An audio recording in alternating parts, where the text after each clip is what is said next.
Good morning, Good morning. everyone.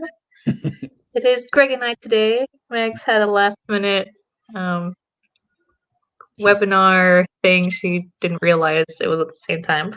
yes, she's presenting. So, mm-hmm. And She's she's usually she's a busy lady. very So we're very lucky that she's able to make time for us every Saturday morning. mhm. Good. So let's see who all is here. We have Brian, Let's see. first one in, Kathy, Hillary, my mom, Janine, and I think we said Betsy already. Yep. Yeah. Yeah, Betsy said hi to us both. Yeah. Hello, June. Now there's Brian from How We Got Here. Mm-hmm. Anybody else popping in? Did you say Janine already? Yes, I did. Mm-hmm. Over our usuals. Oh, look, there's Chris. Yes. Hey, hey. All the regulars. Mm-hmm. We appreciate you coming to see us every morning. Mm-hmm. Hang out. Lately, they're probably coming to say, well, who's going to be missing this week? Who will it be? Yes, because I was gone Change for it 2 up. weeks. Yeah, Different dynamic every week. that's right. You just never know. Mm-hmm. Um, have anything new for anybody before we kick off to kind of just let some more people come in? Hello, Susie. Mm-hmm. Anything new with you, Greg? How was your It was a busy week. It was a mm, busy week. As a church musician, you just never know. So I ended up having 3 funerals to play for this week. mm, And there's another one that's planned in advance. I guess it's a memorial service for a couple Saturdays from now. So there will be at least one more Saturday in April when I won't be around. So okay. sorry. Greg is also a busy man. We're also lucky Yes. to have him here with us. Yeah, well, I enjoy being here, but I got to say, retirement turned out to be a lot busier than I expected it to. Retire and then not so much retired anymore. Not so much I feel retired. like that happens to a lot of people. Like I do. they But they want to, yeah. My yeah. dad just picked up a lot of hobbies Mm-hmm. from being retired. Yes. Golfing, fishing, scuba diving, yeah, all Yeah. of the above. Mm-hmm. Yeah. There's good. So we actually have a good question of the week this week. Yes. It's very a And neat one. Yeah. it is, what is on your genealogical bucket list? That's a hard, difficult word. Genealogical bucket list. Genealogical. Yes. Oh, if you didn't answer in the G2G or you feel if you want to share again, you can add it to the comments and we'll bring it up. We have some good ones here. So Barbara wants to find her father's name. I don't know if it's last name or just the full name, probably missing, but wants to find the name. I think that's on the bucket list for most people to Mm-hmm. find one of their ancestors' name Yeah. because there's a brick wall somewhere, usually. Another one to find out who my second great grandfather was. No name on the baptism record, no social security claim that I can find. All I have are 3 DNA connections with the same last name. It's not a very common name on the island, so I know they have to be from that line. Was from Lynette Davi, and we have another Lynette Hedrick who said to publish 1 or more family books, to input as much as I can to WikiTree's One World Tree. That's a good one. To find my husband's paternal great grandmother's parents. To figure out my husband's maternal great grandmother's other 2 husbands.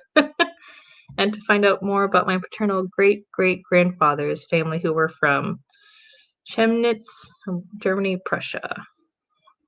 Oh look, Chris. He's not that he's broken through his.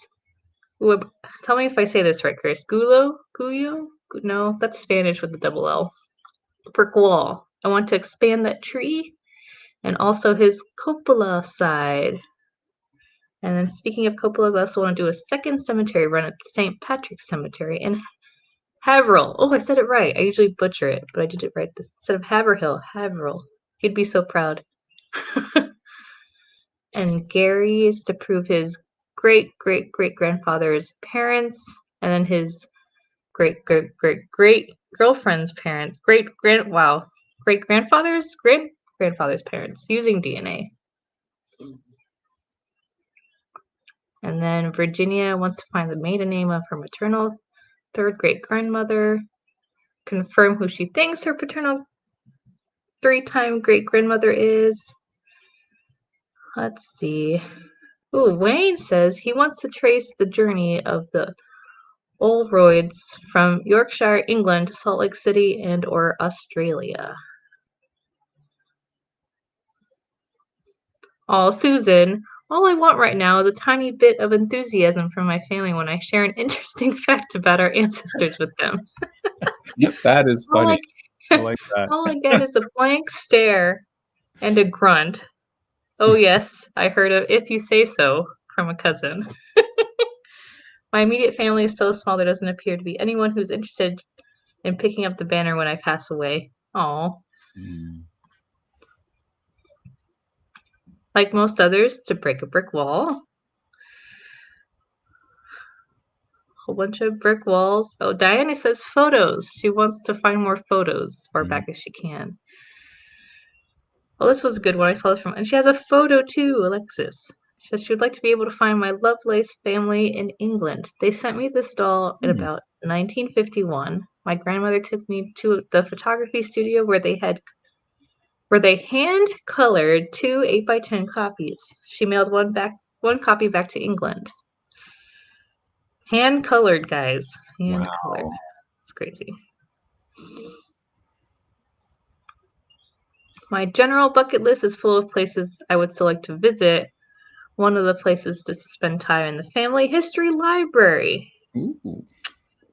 Yeah. I went in there once, but it was during Roots Tech, so it was already kind of a busy time, so I didn't really get to do much. Let's see. Let's look a little bit on the second page.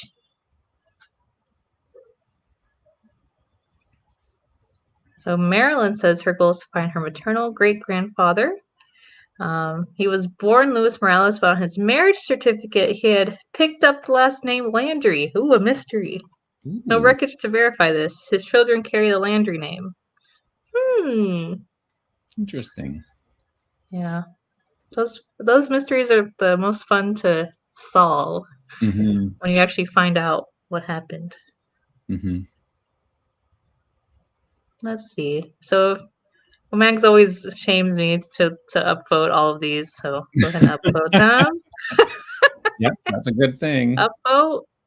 Sorry for the ones on the first. I'll go back and I'll do it later.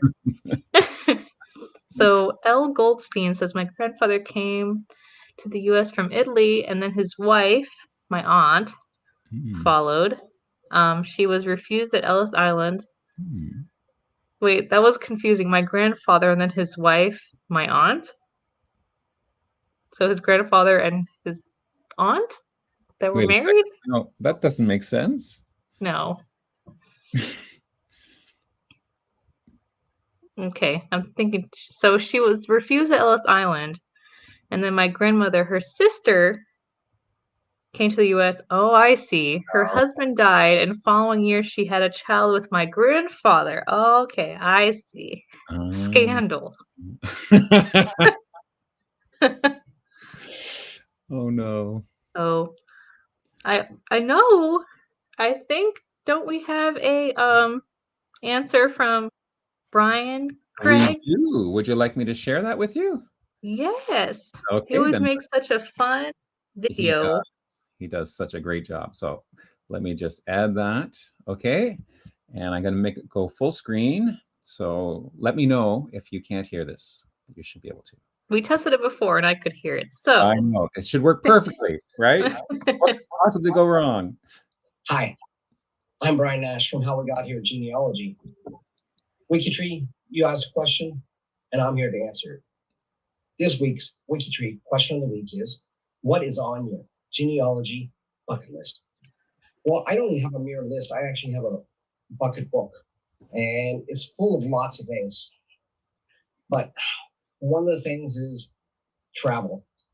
I'm at the point in my life, my kids are grown, and I'm just getting ready to be able to enjoy some travel, and I'm wanting to go and visit my ancestors' homes in Ireland and Scotland, see where they came from, be able to experience the culture, to be able to go to Edinburgh, take a walk to High Street, where my great-great-grandparents lived in 1891 on the Scottish Census.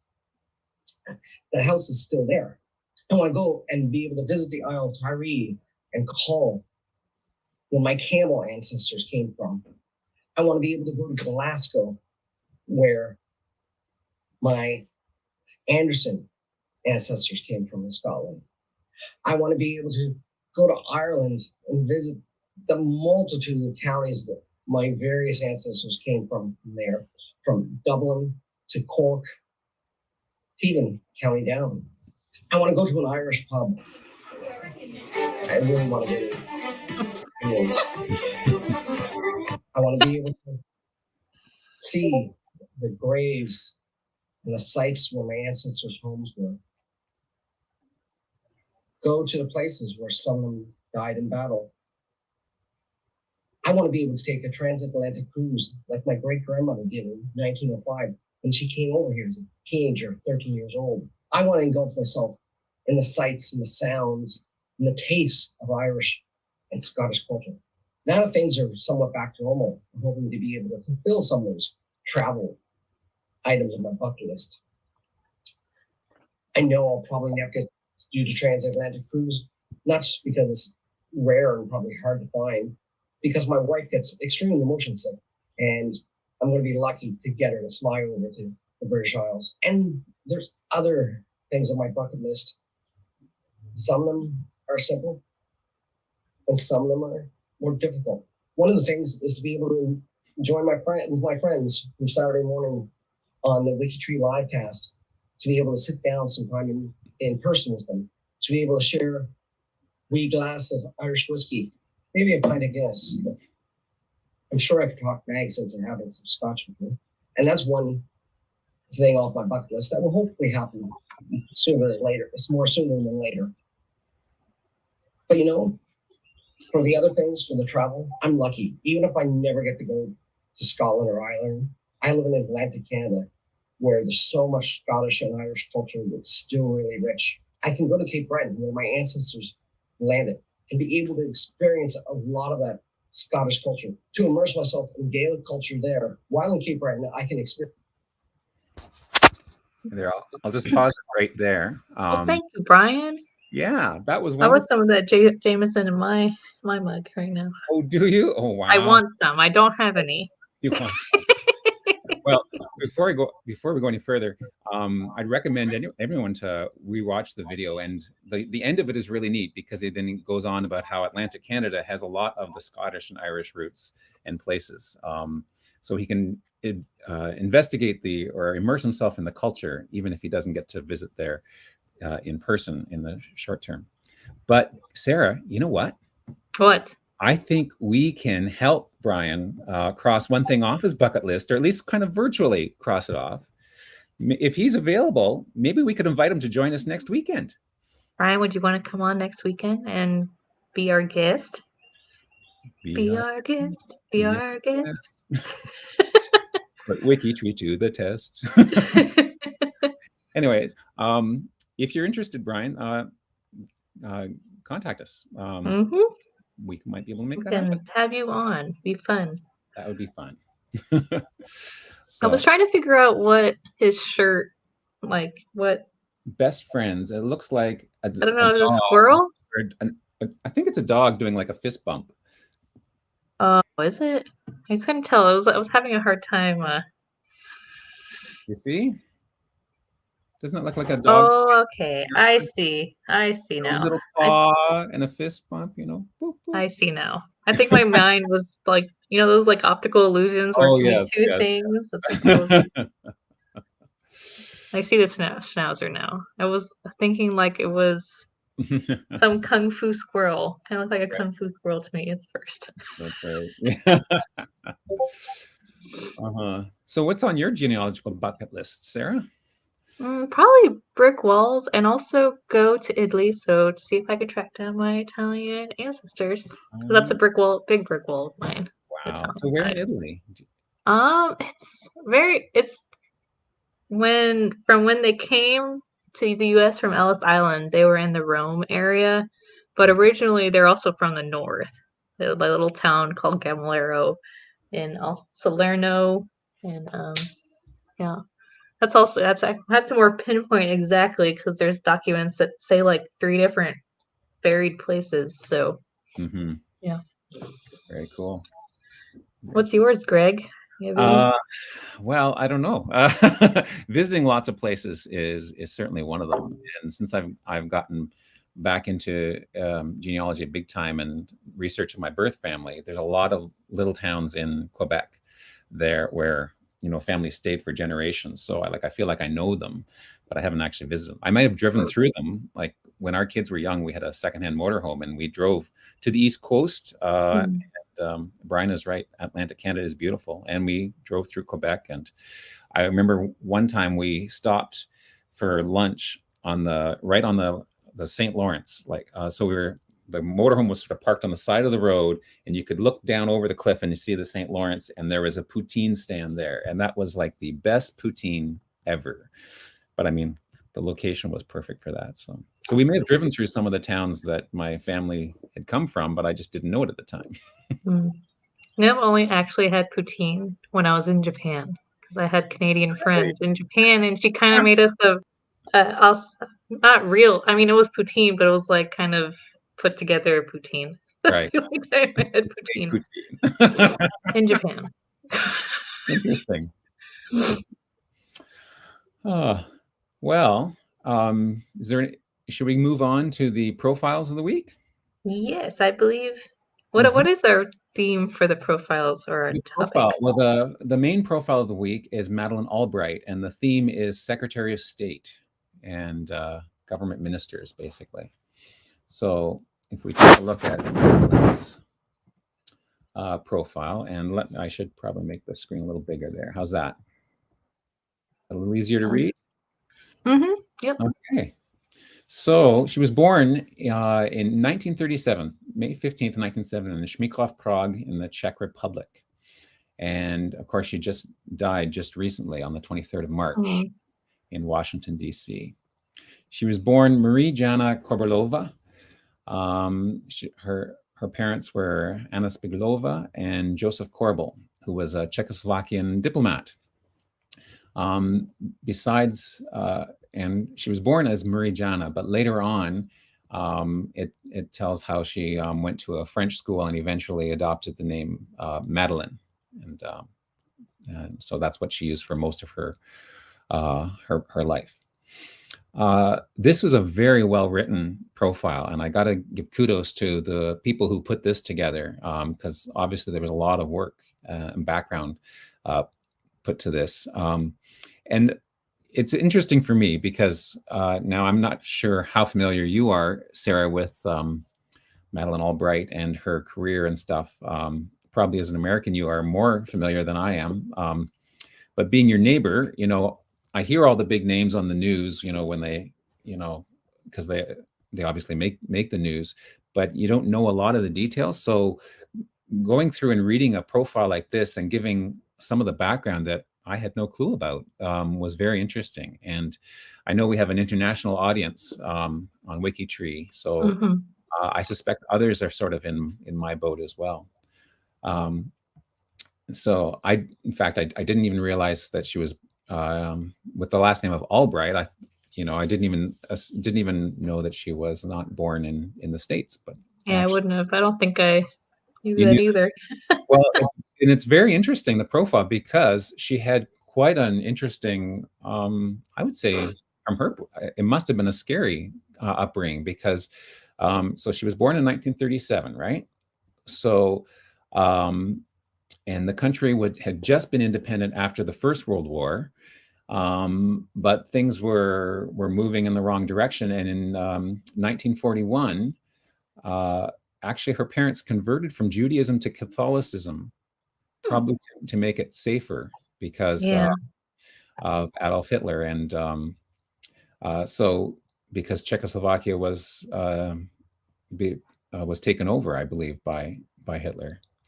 And sadly, 3 of her grandparents perished in the Holocaust. Isn't that horrible?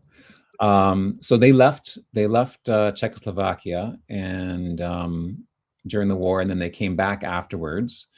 And then eventually she was sent to a finishing school, the Prelpina Institut pour Jeunes Filles finishing school in Chepre, in Lake Geneva in Switzerland. And that's where she learned to speak French, and she changed her name from Marie-Jana to Madeleine.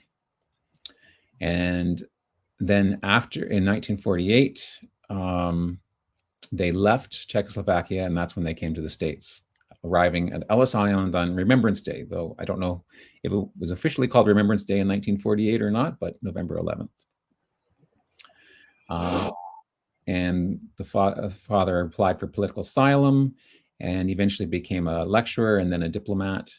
And when she was in high school, they moved to Colorado. She became active even in high school, forming a club in the high school, a poli-science club, and then it goes on about her career and stuff. And she did lots and lots of stuff, which many of the WikiTreeers will know about, and others will be interested to read about. So, very impressive. But she was, when she was the Secretary of State, she was the highest. She was the first female U.S. Secretary of State, the highest ranking woman in the history of the U.S. government at that point, up to that point in time. So that's pretty impressive. And in fact, the only, just to go further, to be president, which would be the highest ranking possible, she would be disqualified because you have a rule. You have to be born in the States, right? Yep. And so that would have disqualified her. So she pretty much got as high as she possibly could get. Yeah, I guess I was just trying to look up the different, which positions require you to be born or just a citizen, or how long a citizen. So I was curious. Oh, also, if they were. So I don't know if she had. I had nothing yet. I was in the middle. I was just started. I was just starting to. Oh, that's interesting, though. Yeah. Anyways, very impressive, and I'm sure she'll be missed. So moving on, let's see. Here we are. So we have a number of them. So I will try and not belabor this, so that I only give 10 minutes at the end for photos and stuff, because there's something else we wanted to talk about too at the end of the. But let's move on to Sir Garfield Barwick. And Sir Garfield Barwick was born 1903 in Stanmore, New South Wales, Australia, and he passed away in 1997 in Sydney, Australia. And so he is popular, he makes the cut here because he was the longest serving Chief Justice of Australia from 1964 to 1981. And he was, as I was saying, he was born in New South Wales, eldest of three brothers to Methodist parents.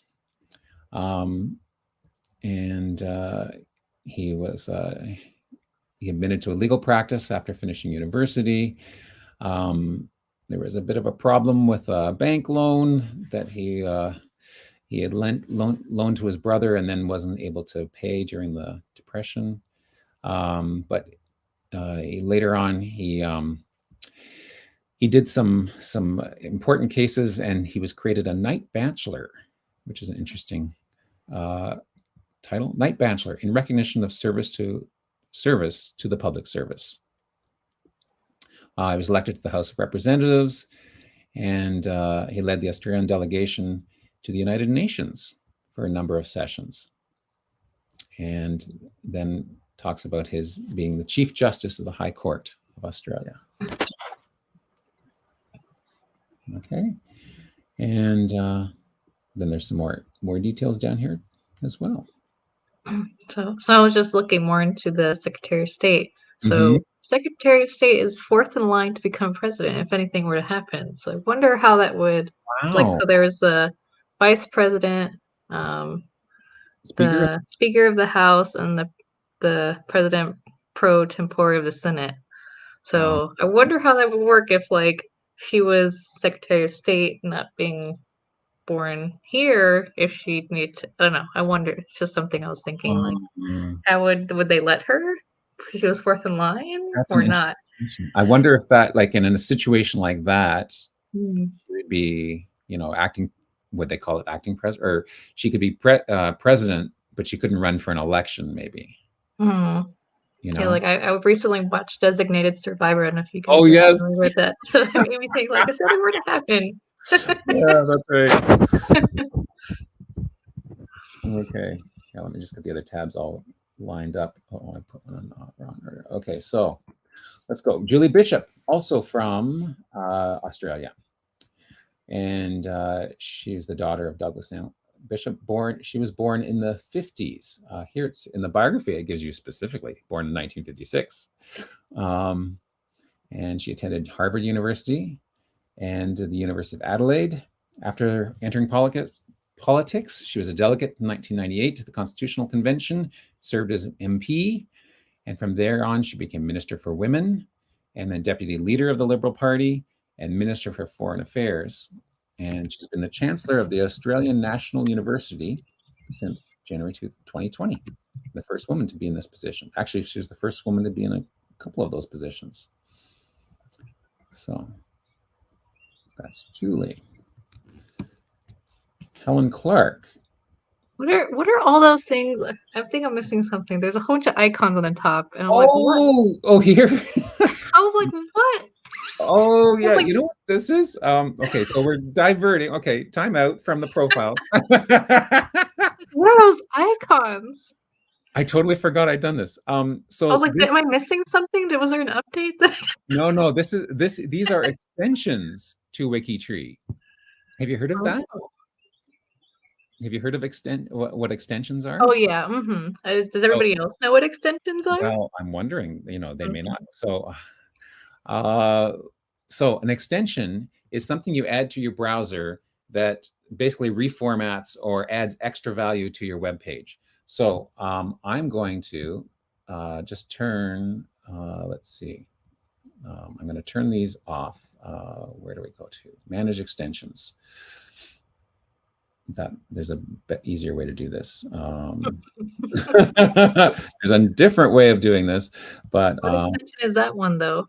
So this is the extension manager. This is what Chrome uses to I meant what's the extension that's giving you all of those extra little icons? Okay, so it is, I believe it's the WikiTree B, which is Ian Bacall, I believe, wrote that one.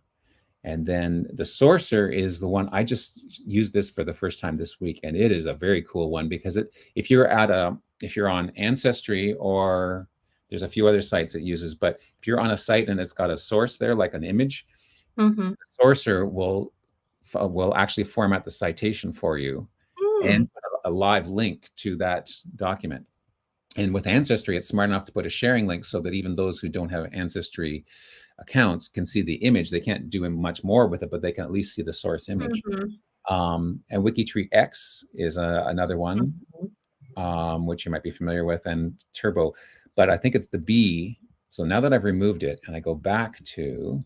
I wonder if you have to refresh the page or close your browser all the way. There we go. I refreshed the page. So there we go. So now we have a basic. Without a whole bunch of... Just like I saw like a little money bag, and it looked like, if you're familiar with Animal Crossing, it looked like the little bell bag. Oh yeah. So let me put it back on again, and we'll go to here and refresh. So one of the things, so this, like a dress, not a bell bag. It looks like a bell bag. It looks like a bag. So one of the things he's done is he's made quick links to, so there's the profile overview app, quick link to the relatives app, a quick link to my fan chart. So if I clicked on this, it would automatically open up Helen Clark's fan chart, which is very cool. So there she is. And then, of course, you can do all the different things with fan chart, but I'm not going to talk about that because that would take the rest of the hour. And we do have a live cast that we went over the fan chart. So I don't need to go through all that over again. But that's one of the things that this extension does, is gives you quick access to some of those, and also There Add is style. add style. So it changes the style. So if you don't like the default style, it can add this. So Oh, little rounded rectangles and stuff. interesting. And then you can, or if you like that, a little more pastel-y, or it has a dark mode. So if you're Oh, at night and the bright light is hurting your eyes, you can put it in the dark mode. that's cool. It's very cool. It's very cool. Very fashionable. Yeah. And there's lots of other things here too, but maybe I will go back to remove that style, and maybe I should, for now, remove the extension just so we are not as distracted. Definitely distracted me. Oh no, and I totally forgot I had it on. But it's I highly recommend you investigating so if you in Chrome, you just search for extensions. There's actually a URL for that, Chrome://extensions, or on under settings. There's a number of different places you can check for that. And in fact, on the apps page, which, oh, that's interesting. Oh, that must have been part of the extension. The apps opened up to, I thought there was a menu that popped out of apps, but that might have been part of the extension. Anyways, on the apps page, there is a list of extensions. Yes, so you can scroll. There's the apps themselves, which are standalone programs, and then the extensions are below, which are ones that enhance the website when you're on it. Okay, so that's the distinction. That the app is a standalone program that works on its own, and the extension takes the actual WikiTree page and adds extra functionality to it. So there we go. So Helen Clark, we talked about Helen. Did we talk about Helen? No, we did not. I don't think. No, well, I get distracted by the icons. Okay, so she has not only been she's not just Secretary of State, but she was also Deputy Prime Minister, Leader of the Opposition, and Prime Minister of New Zealand from December 1999 to November 2008.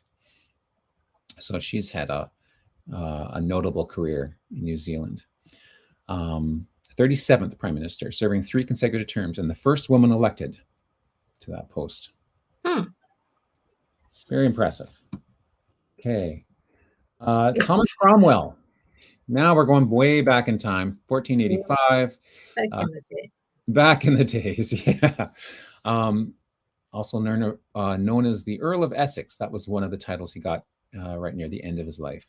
And he had quite a varied life. And again, there's been lots of books and plays even written about Thomas Cromwell. He was in the time of Henry VIII. And in fact, he was very involved with Henry VIII in the end. But he was the son of a blacksmith, Walter Cromwell, who was also a fuller and a brewer. So that would have been interesting. Anyways, he joined the French army, and had a very career growing up, and then became, let's see, where is it here? Went on to have, he basically became a lawyer, right? So then that gave him a lot of skills, and he also became wealthy and well-known. Cardinal Wolsey, who was an important advisor, noticed him and basically introduced him to Henry VIII, and then he did a lot of work with him. But in the end, after all of this, and the profile goes into a lot of detail, in the end, he got on the wrong side of someone's favor, and he was basically betrayed, and he was put to death, beheaded. So it's a lot of intrigue back then. So, but he held lots of different offices. Principal secretary to the king. So he did a lot of work for him. So, and it was interesting in the end. Henry VIII was lamenting that under the pretext of some slight offenses which he had committed, they had brought several accusations against him, and on the strength of that, he had ended up putting to death one of his most faithful servants.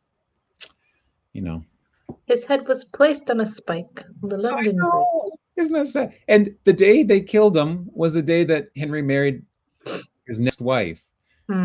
Catherine. Yeah. What a No class. what a story. Sorry.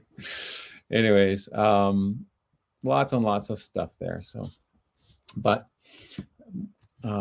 anyways, we'll move on back to. Ooh, let's see. Can you pronounce this one, Greg? Dag Hjalmar Agna Karl Hammarskjöld. Better than I would have done.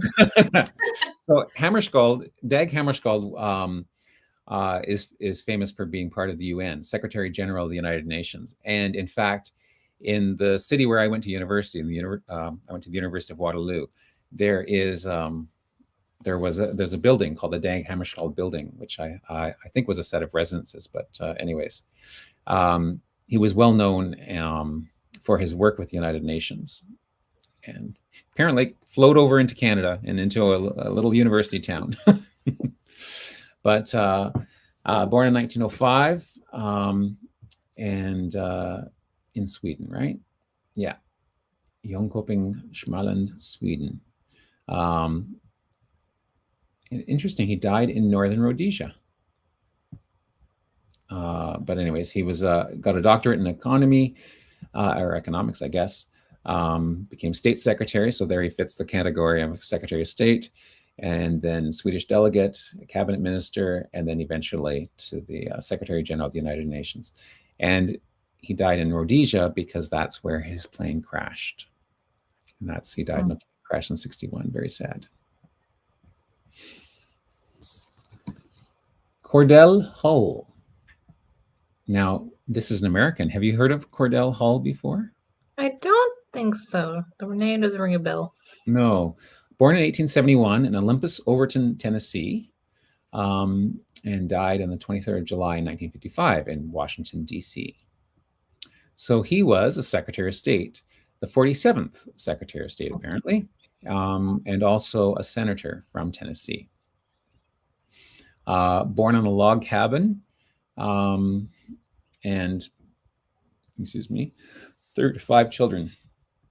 Attended National Normal University in Lebanon, Ohio, and then that outlines his career from the House of Representatives, captain, and during the serving in Cuba during the Spanish-American War. I didn't know the Spanish-American War involved Cuba as well.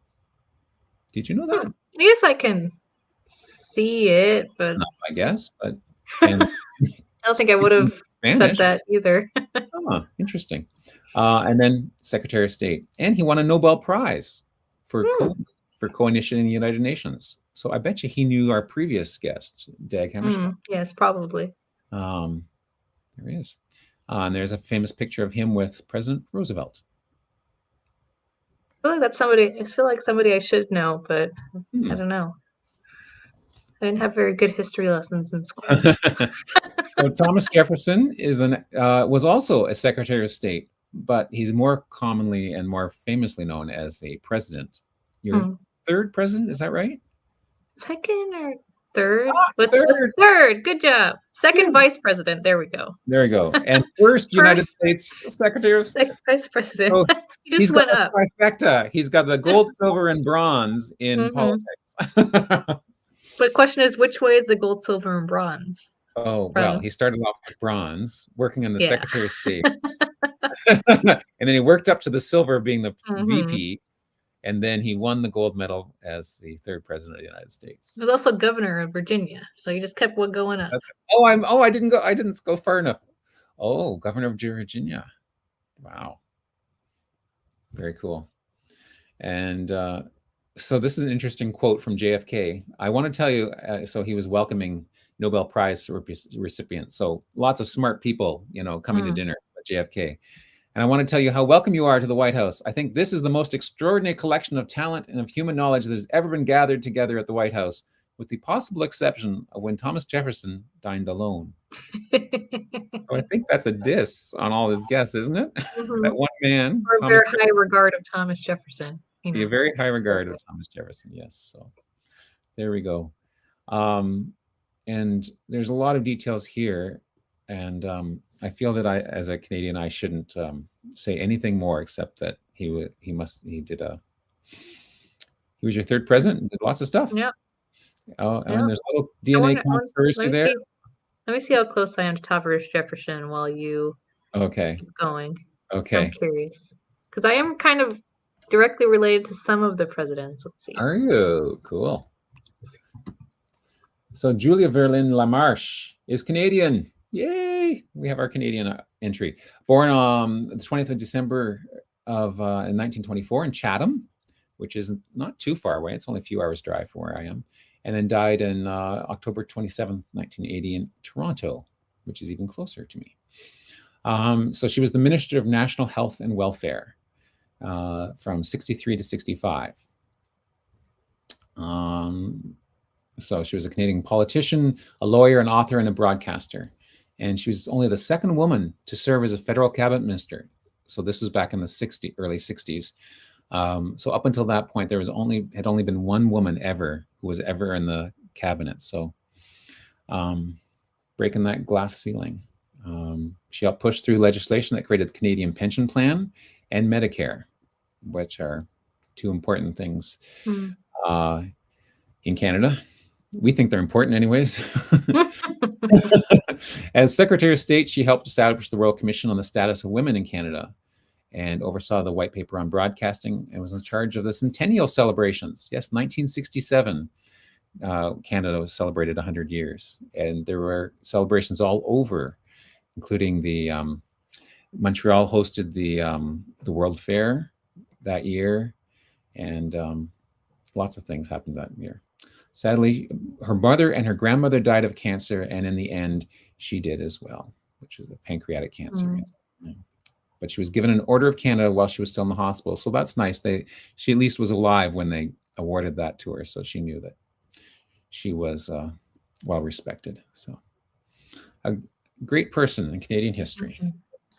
Yeah, I'm 17 degrees from Thomas Jefferson. I'm also 17th cousins. 8 times removed from him. Oh, very cool. Yeah. Very cool. Okay, we're almost done. We just have 2 more left. First, Bernhard Heinrich Martin Karl von Bulow. Was born on the 3rd of May, 1849 in Deutscher Bund, which would now be part of Germany. And Maria... and died on the 20th of October, 1929 in Italy, Roma, Italia. So there is a German biography, but I'm going to skip because kindly they put an English one. I could read the German words. I can pronounce them pretty well, but I don't necessarily understand them unless I go back and read them slowly. So I won't do any of that. But he was Chancellor of the German Empire from 1900 to 1909. So this is before the First World War.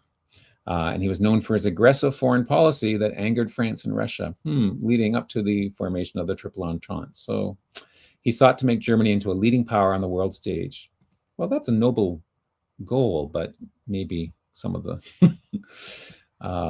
anyways, but obviously a very important figure in terms of German history and what he's done, what he did. So I said that where he was born is now part of Germany, but it was, in fact, it was the Duchy of Holstein, or Holstein, and that at that point when he was born, it was actually part of Denmark, which was a member of the German Confederation, which is interesting. I didn't realize that Denmark had been part of that at that point. Anyways, we'll move on to our last one, which is Colin Luther Powell. Powell is one of my surnames. I wonder how closely. Interesting. So yes, so he was 65th Secretary of State, also the 12th Chairman of the Joint Chiefs of Staff and National Security Advisor, and retired 4-star General of the United States Army, served under President George W. Bush, first African American appointed to that position, and the first and so far only African American to serve on the Joint Chiefs of Staff. So he had a very impressive career, and it's a well-written profile which documents that. So very nice. And you also had a notable achievement for this week with a Supreme Justice appointed, or not a Supreme Court appointee. Didn't you have the first Black woman appointed to the? I wouldn't be able to tell you. I'm not usually in the know. In the know? Okay. Well, maybe someone in the chat can correct me if I'm wrong, but I thought I heard that on the news the day before. So, anyways, again, I've taken too much time, even though I tried to go on, but we did a couple little. Yeah, we had some different segments. So yeah, different segments. Anyways, are there any pictures, any photos of the week, Sarah? Yes, we do. Okay, well, let me stop sharing. So let's go. And I was looking at Colin Powell. I'm actually 29 degrees from him through my mom's side. Oh, really? It never happened through my mom's side, so that's always excellent. fun. Way to go, Joanna. Way to be connected. Oh, Chris says I was right. Yay! Yeah, I'm just not. I don't know. Current events. I'm just oblivious to them sometimes. Okay, photos of the week. The theme is birthday. Does anybody have a birthday around this time? Did any family? The theme is birthday. Let's see all the good photos. Oh, you know who's not here? But Mags. Oh yes, could I even forget? Yeah, yesterday was Mag's birthday, and it snowed in Ottawa for her birthday, and she was actually happy about that. So that's good. So, in honor of Mag's birthday, we'll show birthday photos. Happy birthday, Mags. I also went to a birthday party last week too. Again, no wonder we get diverted. What is going on? Hold on, I keep clicking all the wrong thing. Okay, there we go. I like this one. This one's a cute photo. Nice. Him in a little stool and a little table with a birthday cake. 5 years old. That's very sweet. I don't know if you guys also do it, but my mom would, when we had a birthday, on the cake, there was always however many we were turning and then one to grow on. So like if I was turning 5, there'd be 6 candles on the cake. I don't know if anybody else did that, but that's how my family did it. 5 and 1 to grow on. So there'd be 6 candles. Isn't that neat? Now, I don't know, I suspect no one does this anymore, but when I was little and had birthday parties with my cousins, my mom would always wrap up little dimes or nickels in saran wrap and then stick them inside the cake. So when she cut the cake, everyone probably got some type of little something in the thing. That's fun. It's fun, but it's totally dangerous. You know, like you're thinking back on it now, I'm thinking that's not a good idea. Yeah. Except everyone knew to look for it, but still. Yeah, I've seen those cakes now where they have like the center thing, and when you it pops up with like a gift. Like there's these surprise little inserts. That's probably. So this one's a 91st birthday. Probably way too many candles to put on a cake. So they just put 1 candle.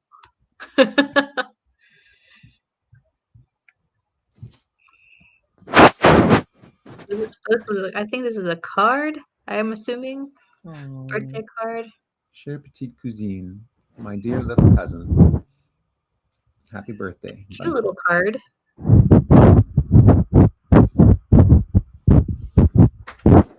Oh look, who's gonna get to blow out the candles? Wayne's 16th birthday party.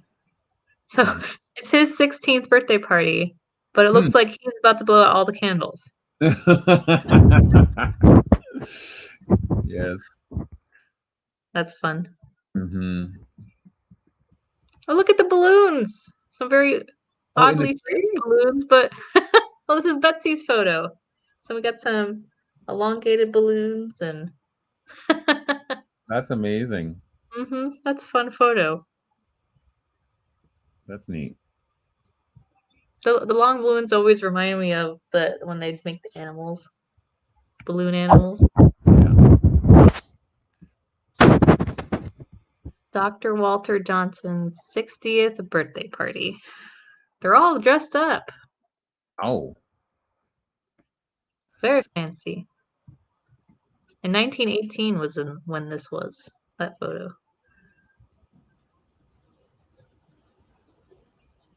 Alice on her 80th birthday. cutting her cake. So she can have her cake and eat it too. That's nice. Good one. Good one. Good one. I'm here all week. Florence McLean's first birthday. Oh, because it took her to do a photo shoot for her first birthday. Mm-hmm. Oh, she looks so happy. What? So Shasta Jade's Pingar's birthday. What kind of thing is going on this cake? It looks like gnomes or elves. They have little hats. Is it Snow White and the Seven Dwarfs? Oh my goodness. Almost. It was good. It's a good guess, but that's what I'm going with. Yeah. Janine. Oh, Janine. What is the theme? This is Janine's photo, and she's in the chat. Ooh.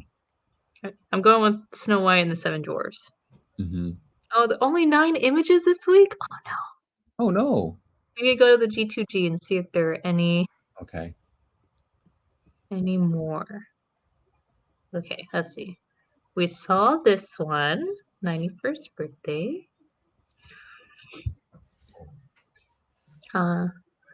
We saw this card. Mm-hmm. We're gonna see this one. So it says, this is a photo of my grandmother, Samira, on her 66th birthday.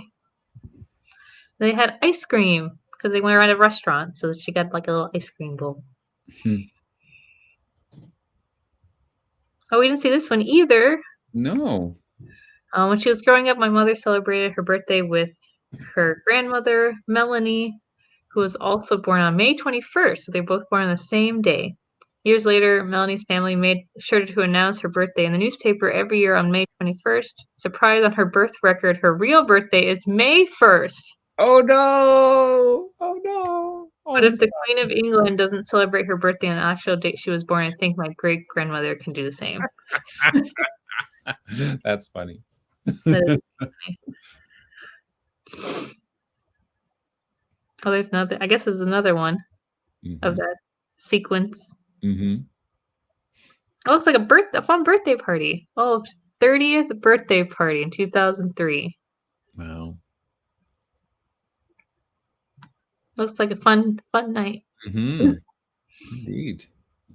And we saw this one, 80th birthday. And we saw this one too. The balloons in the tree. And it says that Betsy says that she thinks her mother was quite happy that she was a summer baby. It meant that all my birthday parties could be in the backyard. No screaming children on sugar high running through her house. Yes. Mm-hmm. There is something about that. This one. Let's see. Oh, what did Jeannie say in that? Was that's I don't know. Did she say anything? Well, there's no comments here, but no, up above, isn't there above or no? No. Oh no, you're right. Janine, if you're still in the chat, tell me. Oh, there. She did say it. She said that was my. Here, let me click on this. There, show.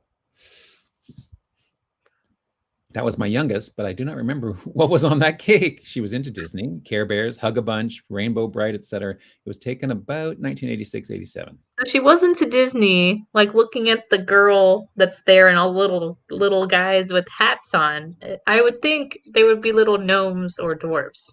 I don't know. Thanks for answering, Janine. It only took me how long to notice? Sorry. This is another one we didn't see. This is my great-grandfather's birthday cake. The bottom of the cake says, "Happy birthday, Dad," and the top was his favorite pastime on it, sitting in his recliner, drinking a beer and watching TV. That's funny. That's funny. Good. Okay, and that was it for the photos, too. Cool. Some good photos. Good photos. Yeah. Birthdays are always fun. They are. Yeah, they are. Oh, John's brother's birthday was March 28th. Yeah. Mm-hmm. That's good. So I'm going to share my screen again because there was a couple things in the newsletter this week. Whoopsie. What am I doing here? Well, that's supposed to make... Oh, that's what I wanted to do. Okay, that's not... now I've lost it. Ah! Uh-oh. Greg lost. There we go. Okay, so I will just refer to some of the things. I don't know what happened there. I had the email, and then all of a sudden I clicked the wrong thing and it disappeared. Anyways, so on the weekly news update,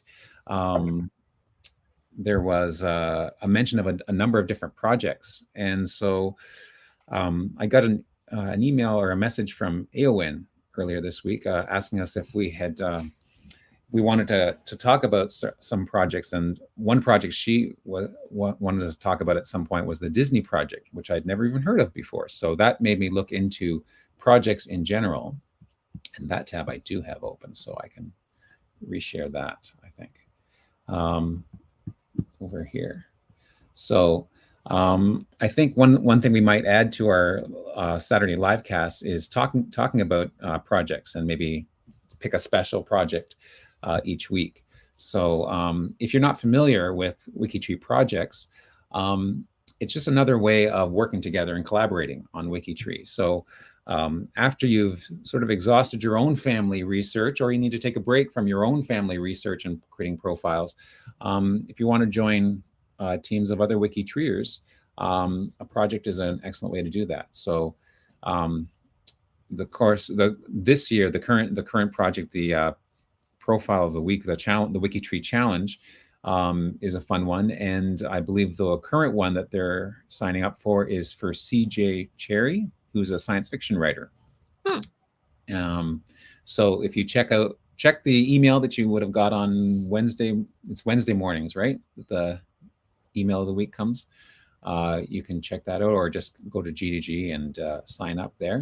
But there are other projects. Some are based around geography. So there's projects based on different countries. So you can start with the continent, and then dig down deep into, so here's the list of the North American projects. And if I clicked on Canadian projects, then there's actually sub-projects within that. So there's Ontario projects, Quebecois projects, and whatnot. And specialized ones even. Filiois is a special group of women who came to Quebec and their descendants. And so, well, not their descendants, the women who came to Quebec. And so there's a project specifically about creating profiles for them. But there are also topical projects. So one name studies about different names, or the photo of the week project, I guess, but Jewish roots, First Peoples, lots of other different ones. So we're going to be talking about some of these and trying to highlight projects that are ones that you may not have thought of before as well. And so I just thought I'd point that out. And anything else you'd like to say about that, Sarah? What project have you been involved with? I was in the Arborist project, and then Mentors and Mediators at one point, and I think I was more in the functional projects more so than like profile improvement, all that. Then I also I have one name study, so in the one name studies project. Nice. Good. So I don't think I ever really got into any of like the geographical ones, but functional and topical more so. Yeah. Cool. Yeah. Yeah. And as you were talking about the projects, they were commenting on my cat that was on my shoulders earlier. Oh, I didn't see your cat there. Oh. It was there for a good portion of when you're talking about the profiles. Oh, well, so I'm looking at my second monitor over here. Yeah, so you were focused. I was focused. And then when I did my key combo to make things bigger, not only did I lose my email, but on the stream deck, like where I'm seeing you, went to like an itty bitty little thumbnail. So it was just like one little black square. So, I was euchred in all directions. And Janine just said she verified her second cousin's grandfather from the 1950 census. Nice. Yeah, so we talked about the 1950 census a little bit last week. Yes. And you were finding people in there, right? Yeah, we were. Yeah, I was looking for some of my ancestors briefly. So still need to go on a better search. So I haven't done that, but right, it's on the list. On my bucket list. On My your bucket list. genealogical bucket list. Excellent. Well, unless anybody has any questions, Mhm. we'll probably see you all next week. And don't forget to sign up for the Connect-a-thon. That's at the end of the month.